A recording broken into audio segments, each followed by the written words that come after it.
welcome to No Offseason. I'm Zena Cada. And I'm Sabreena Merchant. And today on the show, with new teams in the mix and injuries on the rise, does the WNBA have a scheduling problem? We've heard the rumors. We've heard all the little rumblings on the social media platforms. I know you guys have the same questions I do, and I got Sabreena to help me answer them. But we have to talk about some other things first. Lots of history being made around the league. And I cannot believe, let's just start with this. I cannot believe we forgot, Sabreena, to talk about Sue Bird's statue. All of crazy. the historic things we talked about on the Tuesday show, and we didn't mention the very first WNBA statue ever constructed for one of the all-time greats. I would imagine it's not going to be the last. I think Phoenix probably has one coming. I've heard rumblings about a Lisa Leslie statue in LA, so things should be arriving afterwards. But Sue Bird getting the first statue outside of Climate Pledge Arena in Seattle. It's very cool. Did you watch the ceremony, Zena? I did. And I loved Sue's speech. It was her personality. It was very sweet to her love for Seattle. I love her sarcasm all the way throughout, which is also very Sue. And I just love the statue. I'm sorry. If you are an NBA statue maker, if you are an anyone statue maker, outside of maybe Cristiano Ronaldo, NFL Hall of Fame, the busts are looking decent. But everyone else, you need to call whoever made this statue and also the person who made Asia Wilson's statue down in South Carolina. Because if these statue makers are capable of capturing wind in ponytails, I think we can figure out wrinkles in a man's face. I think we can figure out a little bit of texture to a buzz fade. What did you like about the statue, Sabreena? I loved everything about the statue. I loved Swin Cash talking about Megan and Sue's future kids, and Sue just throwing that away. Yep. We're not talking about that. That's not a thing. I just love the form of the statue. Sue had a very iconic form as she went up for layups, the way she kept her hand high, just all in one motion, and it's very well captured in this image of Sue. And it's just perfect. She is Seattle, right? She is the Seattle Storm. And for her to actually have a statue outside the arena that she played most of her career in, because even if it is no longer Key Arena, it's still same site, same idea. No, it was such a lovely ceremony, and thankfully a lot shorter than Sue Bird's jersey retirement ceremony, which was extensive. But this was a good hang. Yeah, no, it was exactly a good hang. Congratulations to Sue Bird on that. But we got to get into more. History happens to be made by another UConn alum. Last night, at the time that we're recording this, the Sparks and the Wings ended up with a Sparks win 81-80. Now, that was not the headline that the Sparks won that game. It was not the headline that the Sparks eliminated Dallas from playoff contention. No, the headline was that Paige Bueckers dropped 44 points. And I just want to break this down to you guys before I get into, asking Sabreena about what history Paige made in this. If you watch this game, Paige had 8 points in the first quarter. She had 8 points in the second quarter. Real cute. Real within the offense, real within the scheme of the game. The third quarter starts. That's only 16 in the first. Okay. Mind you, I think Rukia had I know. Rukia had 11 in the first. I'm looking okay, this is going to be a high-scoring game. These two are going back and forth. They're battling. The third quarter starts, and I'm doing mental math. I had to watch this after a panel I did. And I'm doing the mental math, and I'm 16, 44. She still got 28 to go, and there are 20 minutes left of game time. How is this going to happen? And she didn't even get started until the second half of the third quarter.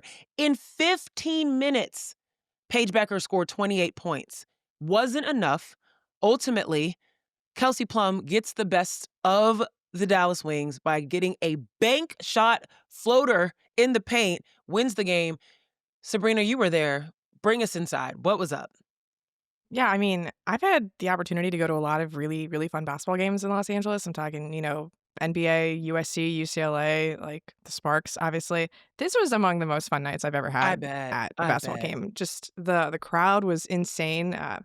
Paige fans travel. This was a very pro Paige crowd. The roar every time she scored a basket. And it continued because she scored a lot of baskets, right? It just kept coming and coming and coming.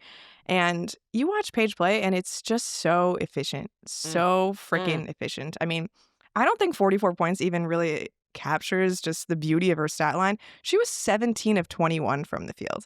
Like, to score more than 2 points per basket is obscene. And to do Yeah. that on 44 points, like, I And was talking to Kelsey Plum after the game, right? 80% from the floor, More than y'all. 80% because More than 16 out of 20 is 80%. 80%. So this is better than 80%.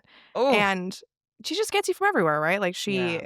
makes you she capitalizes on every single defensive mistake, right? So if you're, shading too far in one direction, she'll cut to the basket, she'll pop out. She's absolutely money in the mid-range, right? Like, it's just like an insane efficiency everywhere on the court.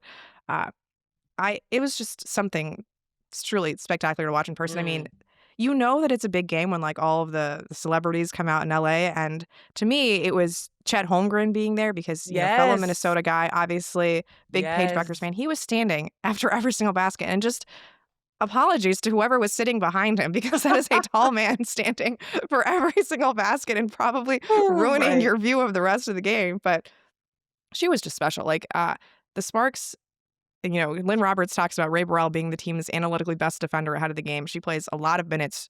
And, like, it's so funny to think that Ray Burrell got minutes in this game for her defense on a night when Paige scored 44 44 points. points. Right. Right. And mind you, Paige was guarding Ray Burrell, who is so active and she's all over the floor. And I'm looking at Paige and I'm like, sis is tired. And she's still dropping buckets. It was such a fun game. And yes, the celebrities were just all over the front. Like, I saw Jabari Smith Jr. making another appearance on Friend this of the show, podcast. Jabari Smith There we Jr. go. Jalen Green, of course. There was like, it was a lot of Jed fun. Howard, Sadiq Angel Bey, like a McCautry was there. good NBA Yeah. set. Shamar Moore, big Paige Oh, apparently, big that's the Shamar Moore last thing fan. I'm gonna say about this. I'm gonna say this. Paige Bueckers, about 4 weeks ago at All-Star, said that if she would have anyone sit courtside at her games, it would be Shamar Moore. Now, Paige Bueckers, in my opinion, in her heart of hearts, is a middle-aged Black woman because Shamar Moore, what? Of all the people. Of all the people. But anyways, kindred spirit, Shamar Moore shows up and she's like, this is why I needed She him. was so excited. 44 points. She was so happy to see him.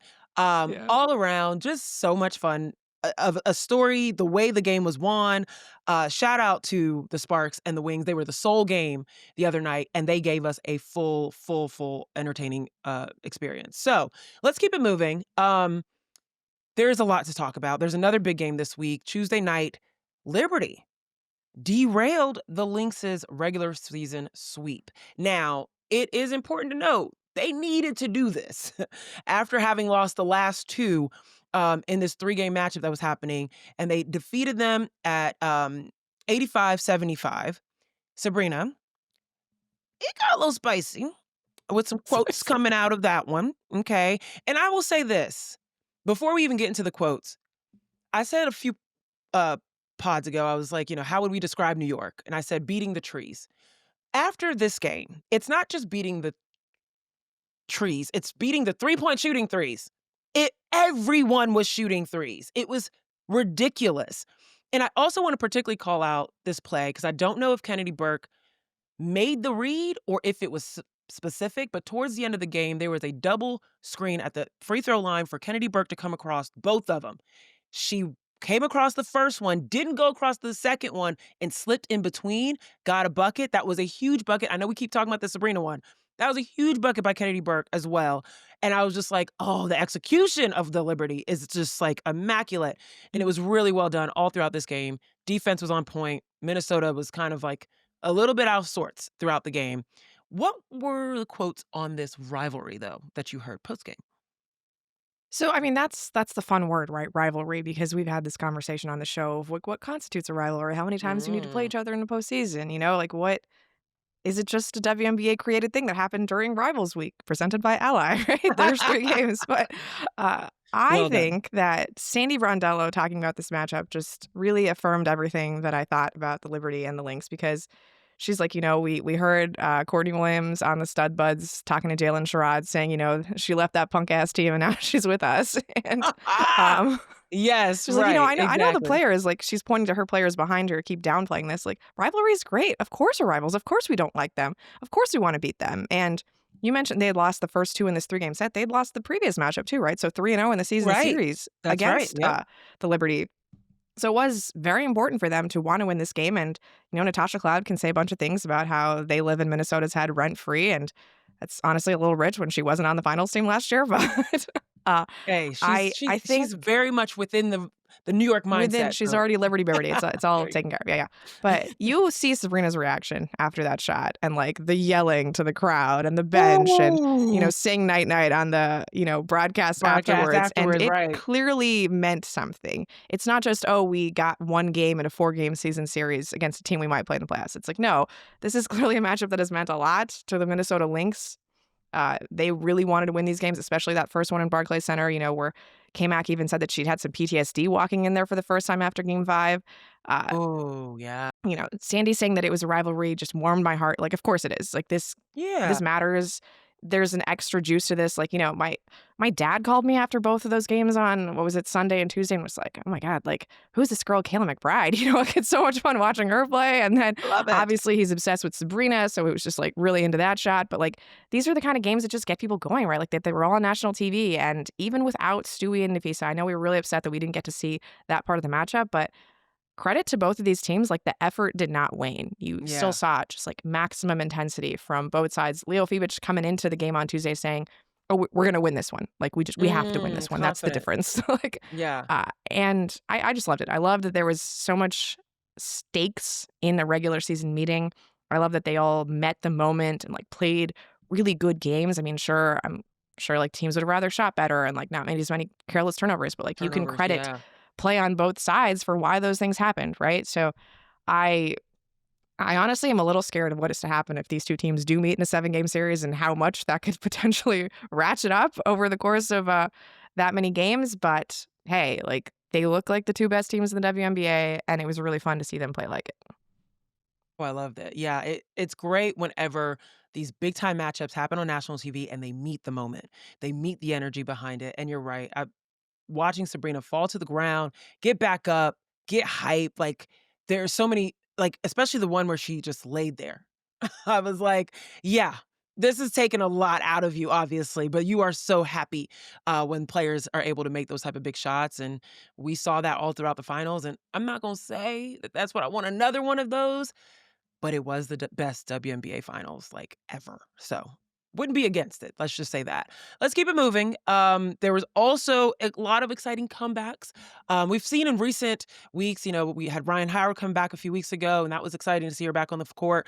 Most recently this week, Angel Reese back on the floor against the Storm, and she looked good, 19.7 rebounds, 4 assists. Now, while Angel is back in action, and we've seen others return to the floor, so many other players are still MIA, and now there's more players that are out. Even on the Valkyries, Eliana Repair going out with a concussion. We just got the news: Fever guard Sophie Cunningham with a torn MCL in her right knee, and wing center Lee Ru. I love Lee. I did not love seeing her on the bench against that amazing Sparks game. She's got an ACL sprain. Sabrina, I know we're going to talk about injuries later on in the show in regards to like the scheduling situation, but for now, let's focus on the Fever because what? Caitlin Clark, Sydney Colson, Ari McDonald, and now Sophie Cunningham? Like, backcourt be damned. Like, what do you do? What do you think that Cunningham's exit for this season is going to do for the Fever?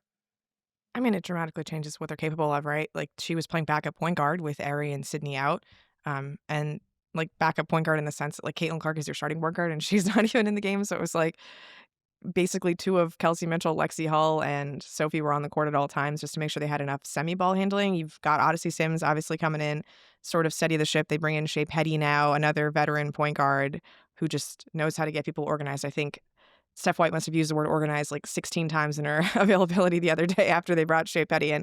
But yeah, it's very different, right? Like these are not the same types of players as Ari and Sydney Colson or West of all Caitlin Clark.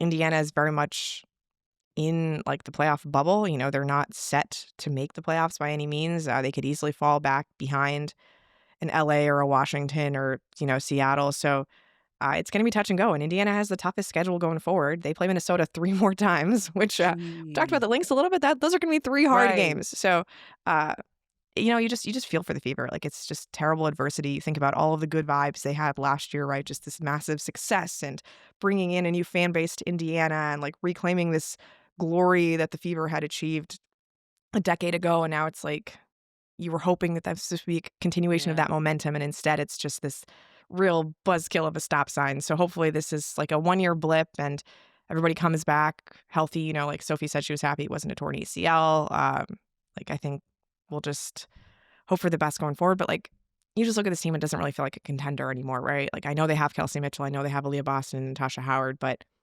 there's just enough of a gap in that perimeter where I'm pretty sure they'll make the playoffs, but I don't know how much noise they can really make beyond that. And that's what really sucks about it is because on top of the fact that they had all this momentum coming in from last year, all of the so many players on this team, I don't know if I'll say all of them, but so many players on this team got markedly better. Like Kelsey Mitchell's having MVP numbers right now. Aaliyah Boston got better in the way that she's organizing as well as playmaking for herself. And every time you thought someone goes down, it's like, well, they're still right on the cusp.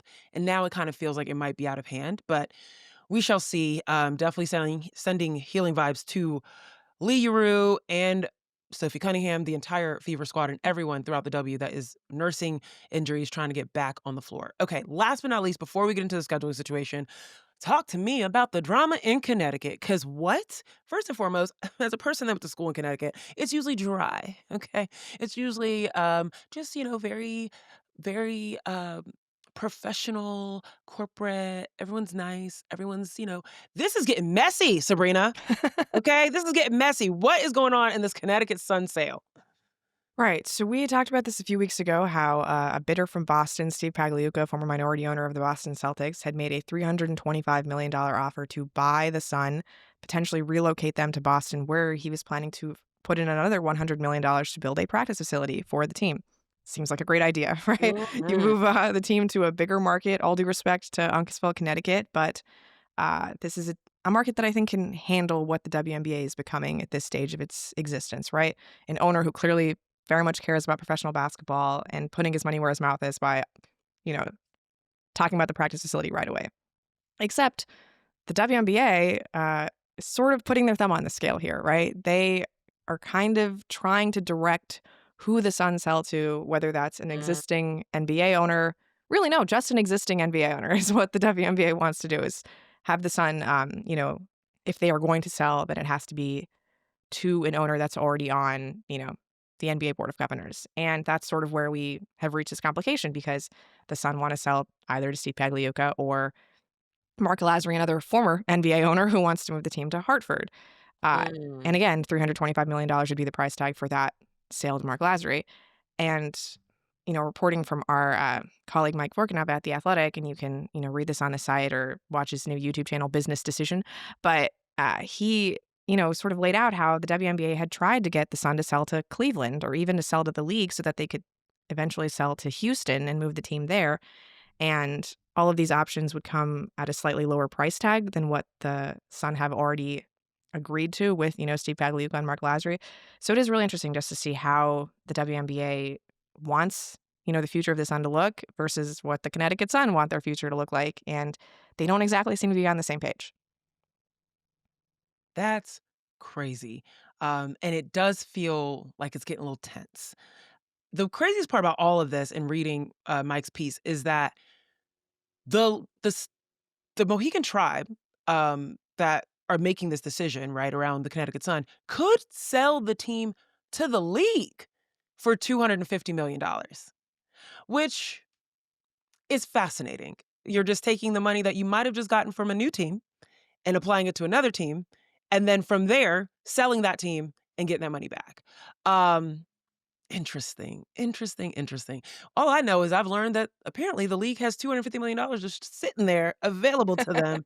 All right, all you people negotiating the CBA, just, taking mental notes here. All right, right after this, we're going to get into the schedule.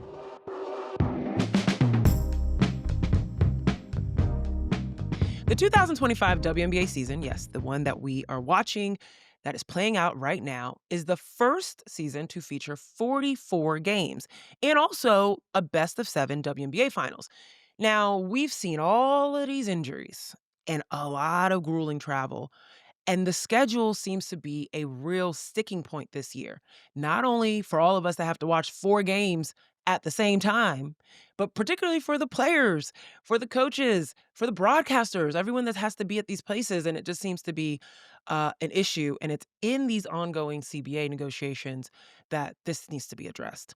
So as the W continues to expand and they add more teams, obviously, they gotta get more games to fit all of these teams to be able to play against each other.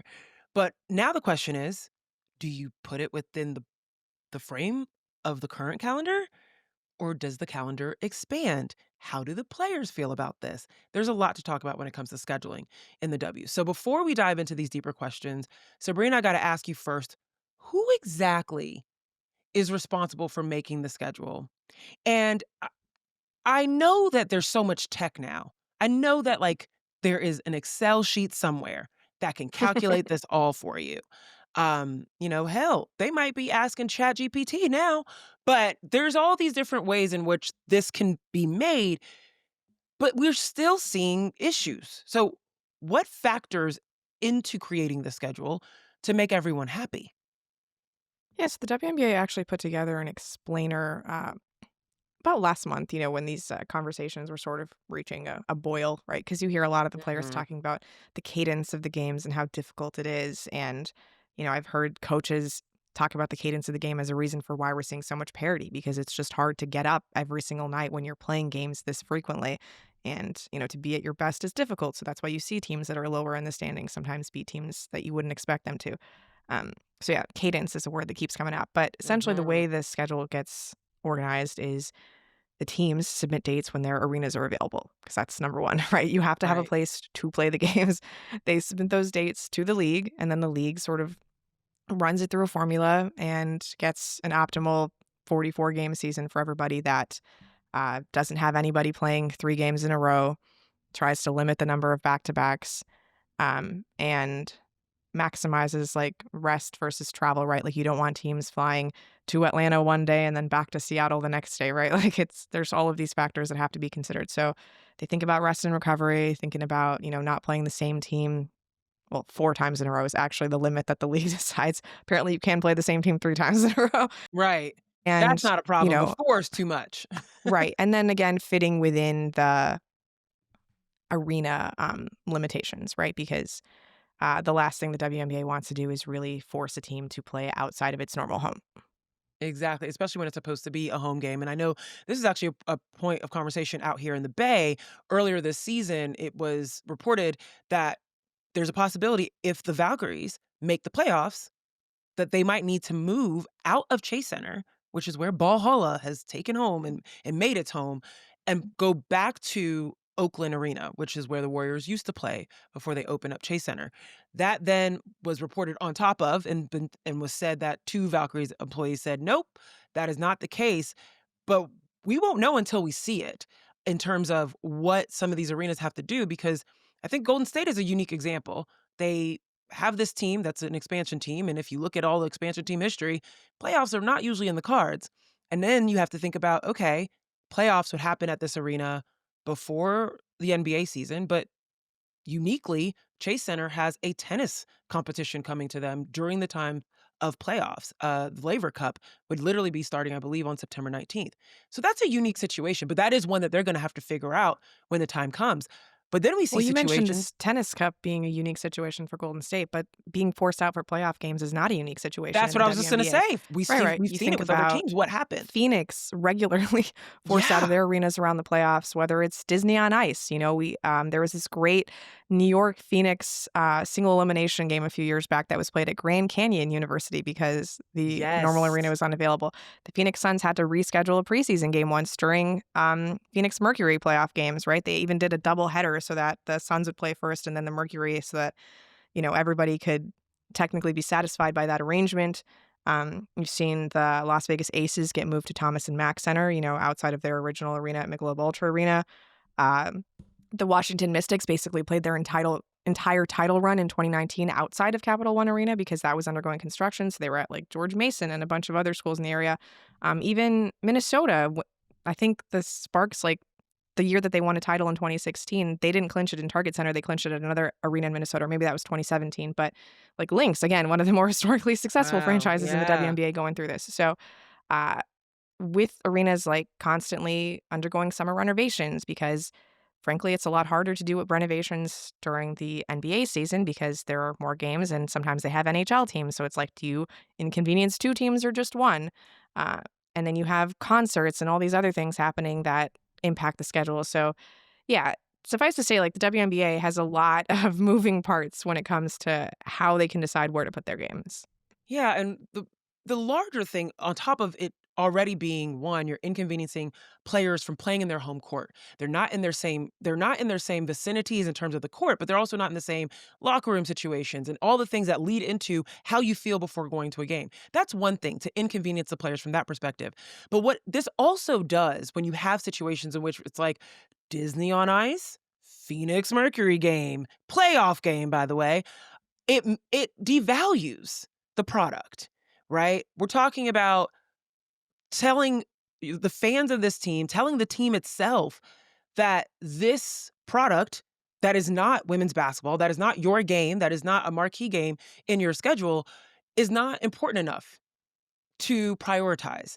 And I think that's another thing that this whole scheduling situation can sometimes send a message about how do we value your product within this arena and this scheduling. But that's another conversation for another day. We are talking about scheduling because not only does it lead to these type of things in which there's situations in which teams aren't prioritized, there are some players that might feel like their health isn't being prioritized because it has led, or I won't I will not speculate and say it has led, but we've seen a rise in injuries.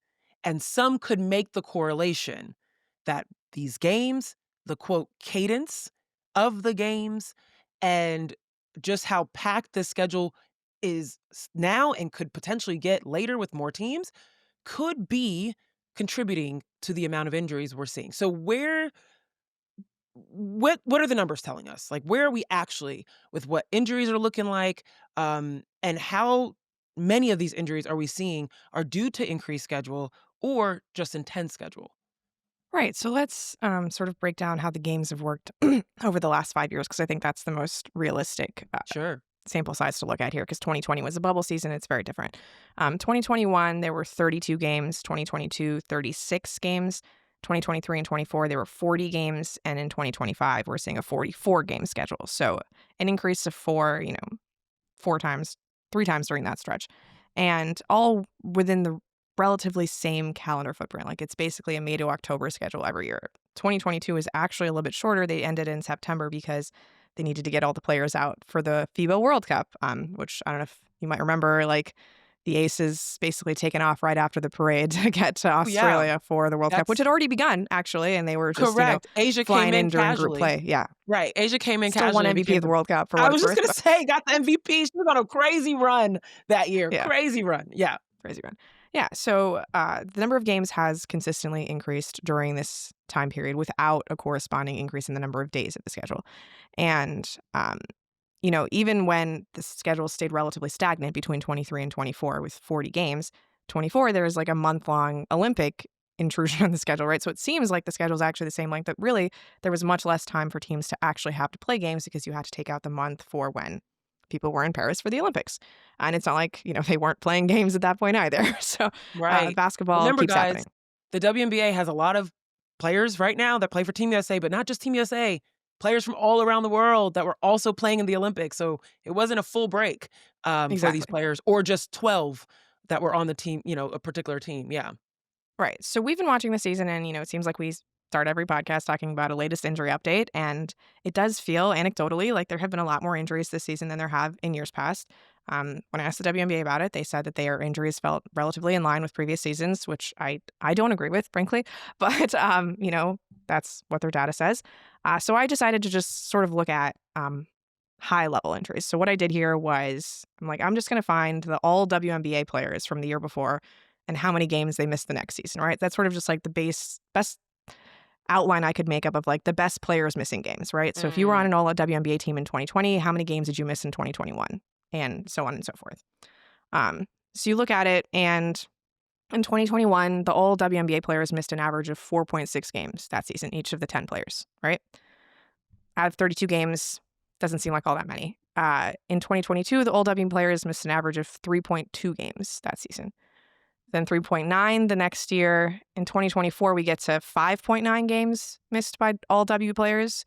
And this year, we're not even all the way through the season, right? We're only 35 games in, an average of 8.3 games missed by all W players. So Whoa. if it feels like your favorite players and the ones who are the best players in the W are missing more games, Right. it kind of bears out. Right, exactly. Even if the injury data seems in line, it hits harder when the marquee players are the ones that are injured and are sitting out. Wow, what a jump. Yeah, exactly. And like last year, basically the entire list is made up by Satu missing 25 games.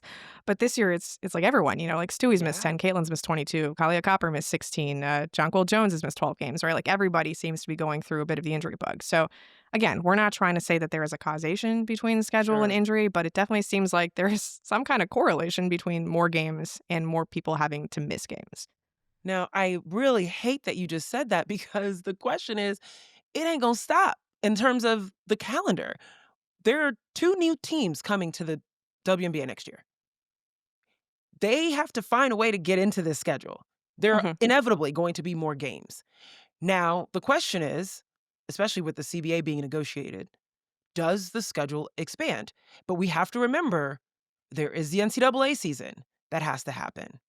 There's not an Olympic year, of course, but there are other events in these arenas that we just kind of touched on that these arenas have to be mindful of potentially trickling into or backing into. This very small window that the WNBA has to work with, could it expand? How can it expand without conflicting with everything else? And I know also the schedules of other international competitions, maybe not next year, but in the future years. How how does this work? What are the chances Yeah, that this so expands? let's start with why the WNBA schedule should expand, right? Just in terms of number of games. If you're adding two more teams, you have to add more games because everybody has Yeah. to play each other, right? And Yep. currently, we're at a point where even though conferences don't matter for playoff seeding, conferences are how things are scheduled. Every team plays the other conference teams 4 times.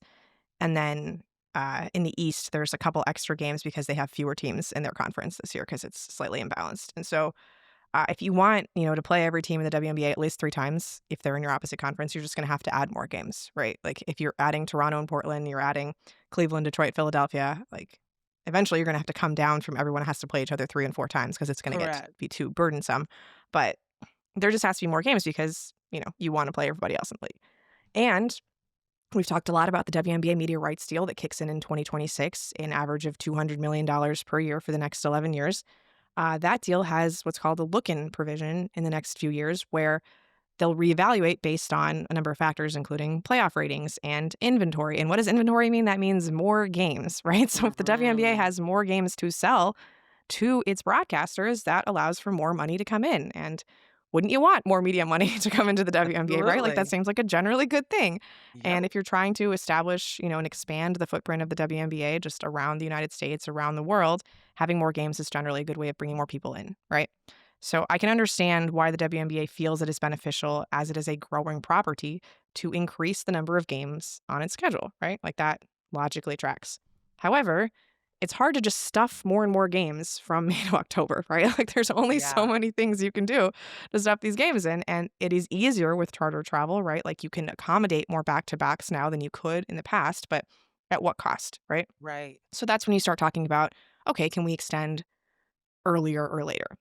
Earlier, basically out of the question. The college basketball season ends the first week of April. Yeah. For all of the WNBA's growth, the college basketball game is a more popular property than the WNBA. And ESPN owns the rights to broadcast the NCAA tournament and the WNBA season.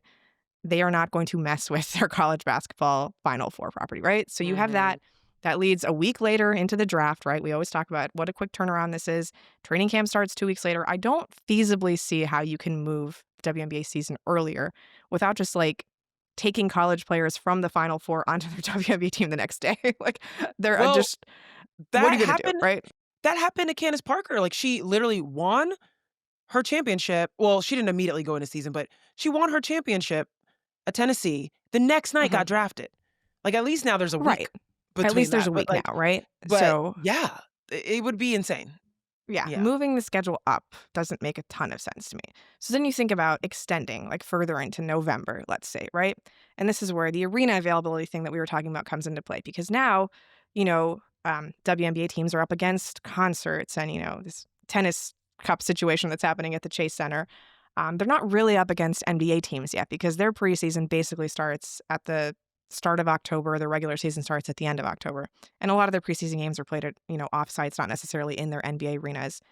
You start to get into late October, November, now we're thinking about, oh, like we're bumping up against NBA regular season games. And I don't want to be in a situation where like Monumental Sports has to talk about whether we're going to have a Mystics playoff game or a Wizards regular season game. Like talking about the Hey. impression you give of devaluing the league. Like I don't want to get in that position. And I'm sure the owners of these teams don't want to be in that position where you're pitting one team against one another, right? So that's difficult. Then you're also running up against the start of the college basketball season, right? And again, two ESPN properties, how do we manage those? You're also in NFL season, college football season. For all, I mean, personally, I don't really understand the appeal of football, but it is king in the United States. And if you're trying to play games against Saturday college football or Sunday NFL, like Right. that's not going to be great for the WNBA in terms of ratings. And maybe there's different audiences. I tend to believe there are different audiences, but it's just hard to, again, put one up against the other. So there are difficulties with extending the calendar into November.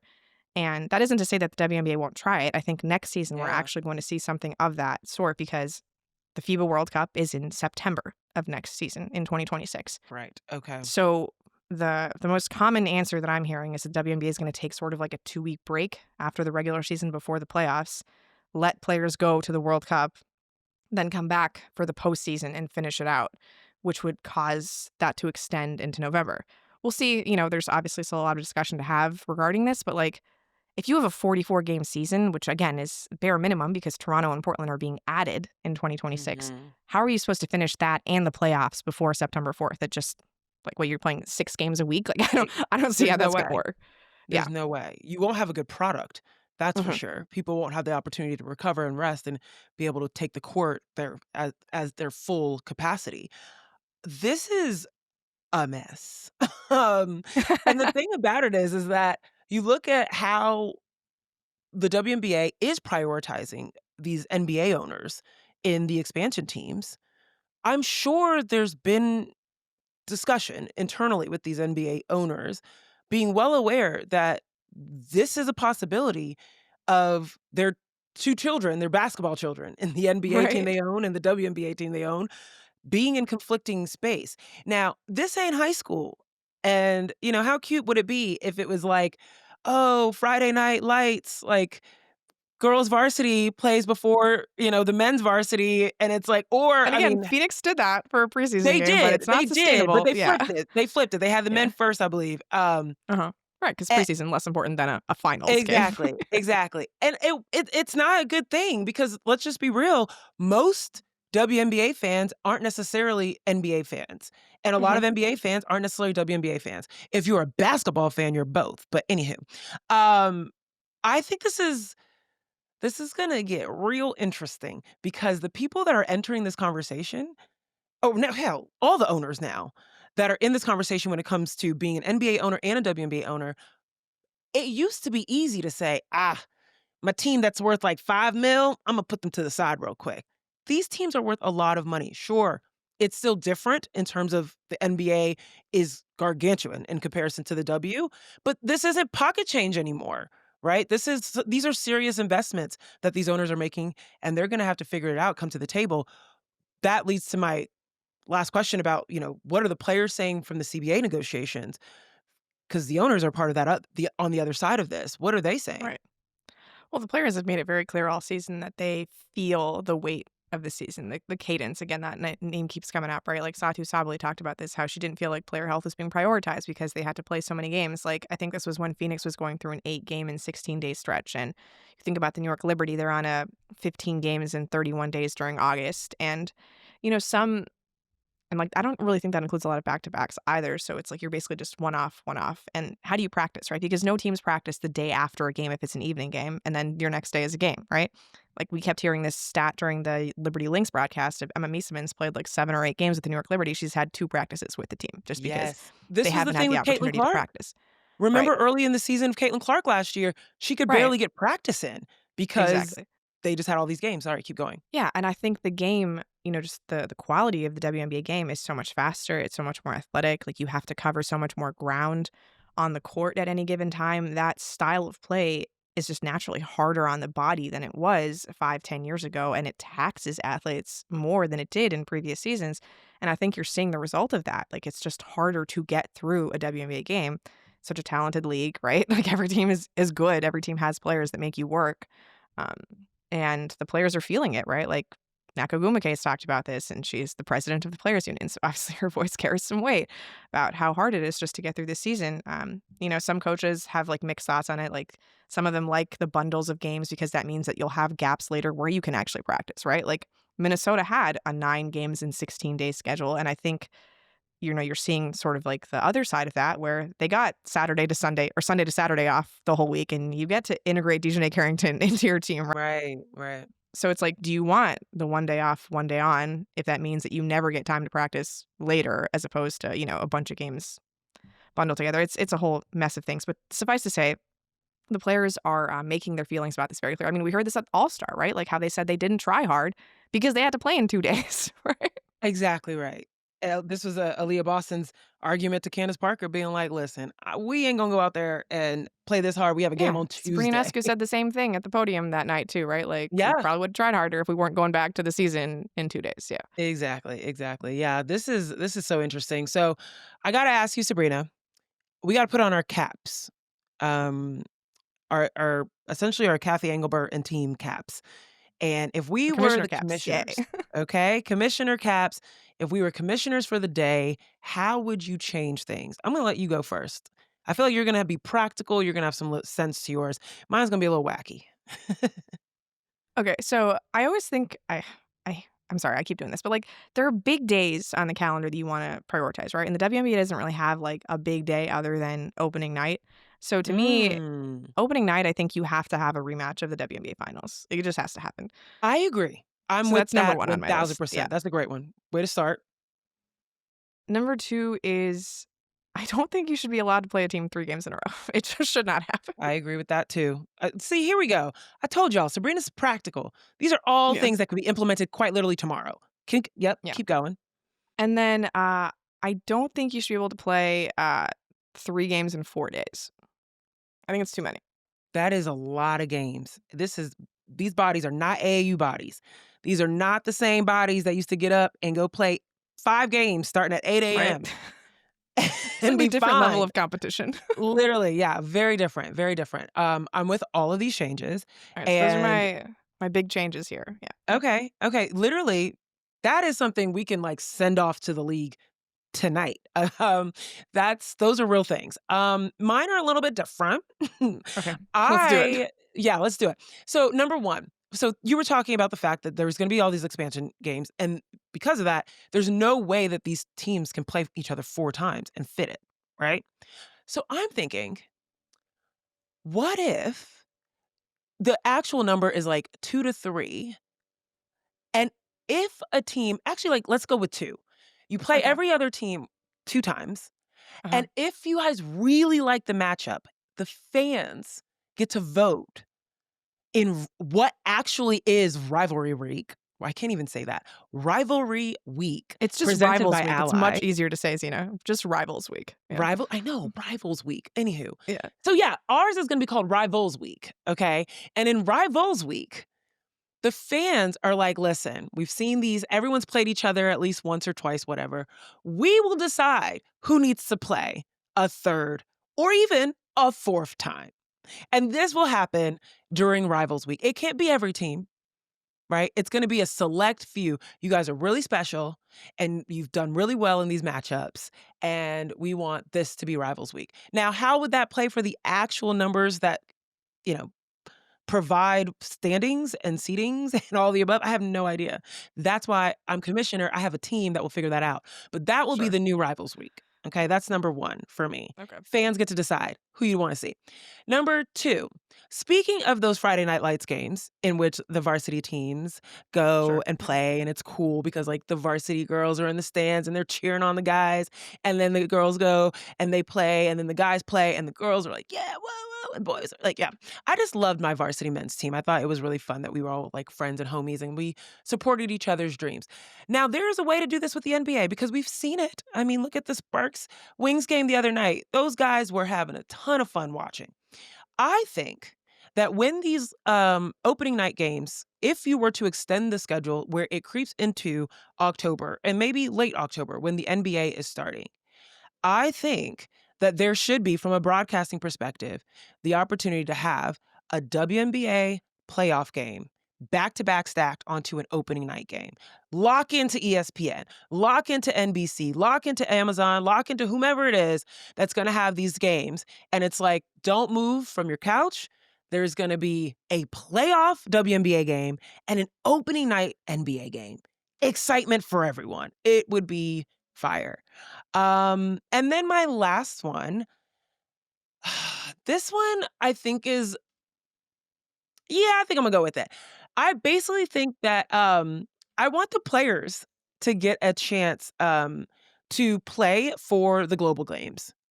And meaning I want the same opportunity to bring the games overseas like the NBA has, because I think there's way more of a connection already because of these women playing in these leagues overseas already. I wanna find a way for the WNBA and FIBA to do, like, a global week, and it's, like, certain teams go over for a period of time throughout a particular week, and they get to play, whether it's, like, preseason games or, whoever didn't make the playoffs, like, this could be another little extra thing to do, but it's a way to bridge that FIBA audience with the WNBA audience and to bring that international group together.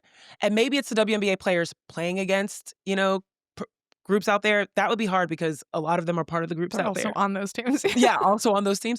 But, something in which we've seen this more on the college level, right? Obviously, we've seen these big games, the Paris games, more recently with the NCAA, women's teams going over there, and I just think that there's so many European players particularly, but international players in general, that are coming into the WNBA, and people are like, "Who is that? Who is that? Who is that?" And so this could be an opportunity to be kind of almost be like an educational week of, like, that's why I'm thinking preseason or, like, a postseason snack after, like, the playoffs or something, but yeah, those would be my if I was commissioner for a day. I'm a dreamer, Sabrina. No, I mean, it's all, like, much bigger than mine. The one I left, like, on the cutting room floor was I just think we should get conferences back, conference playoff seating, like, Woo, I love this. much lower stakes. We are complete opposites with this. Literally, Sabrina and I are gonna walk into the conference room with the league, and they're gonna be like, "So, Sabrina, we heard your ideas. We've already mapped out what those would look like. Yeah. Zena, we heard your ideas. You could probably start your own league with that." If you wanna figure out how to get funding, you got that. All right. That's enough on the schedules. We're gonna keep you guys updated on everything around this. Of course, it's gonna be a point I don't know if I would say contention, but, like, it's definitely gonna be a point of discussion within the CBA, and yeah, let us know what you guys would do if you were commissioner for a day or what you guys think about the correlation potentially between injuries and the schedule. Time for Set Your Screens, presented by BetMGM. Get in on the excitement at BetMGM with an any sport, no sweat token. If you don't win your wager, you'll get your stake back in bonus bets.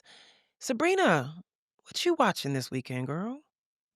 Yeah, so I put this on the power rankings this week. The game that I have in mind is Seattle versus Washington on Sunday. We've got Brittany Sykes returning to Washington. Alicia Clark's first game against Seattle since the trade. You know, I wouldn't say either of them were like unhappy to leave their existing teams, so Sure, could sure. could be interesting.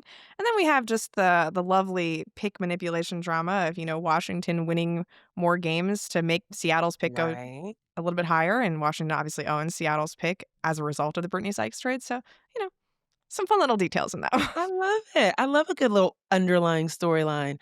Um, I'm actually interested in a game that people are gonna be like, this has nothing to do with the rest of the season, because both of these teams are technically eliminated. And that is going to be on Saturday. The Connecticut Sun take on the Chicago Sky. And I have just been loving the way that Layla Khan is playing. I love that now both of these teams have nothing to lose. And that is when the fireworks come out. That's when the sparks go. I'm happy to see Angel Reese back on the floor. I want to see Angel Reese versus Anissa Morrow, the rebounding queens, also former LSU sisters. I'm excited for that broadcast. So all right. Well, we'll keep you guys posted on everything in the W as always on our next episode that will drop next week. But we appreciate you guys listening. That's all we've got for you today. If you haven't already, please follow our show. And friends, if you are watching on YouTube, please subscribe. I don't even is it red? I think it's a red button. You can't miss it. Subscribe. Tell your friends, tell your mama, tell your coworkers, tell everyone that we have a really cool podcast and that my voice is really soothing and you love it. Love to listen to it. Sabrina's is more soothing, actually, but both of our voices and Ben, who's coming back next week. So you definitely want to subscribe so you don't miss out on that. And while you're at it, give us a rating, drop a comment. We love feeling like you're part of the fam. And of course, head on over to our partner, the Yahoo Sports Hub, for more content, sports.yahoo.com/women's-sports. On behalf of The Athletic, Sabrina Merchant, I am Zena Cada, thanking you for your ear, and we will see you next time. Thanks for tuning in to No Off Season. To hear more, be sure to like and subscribe. We drop new episodes every Tuesday and Friday.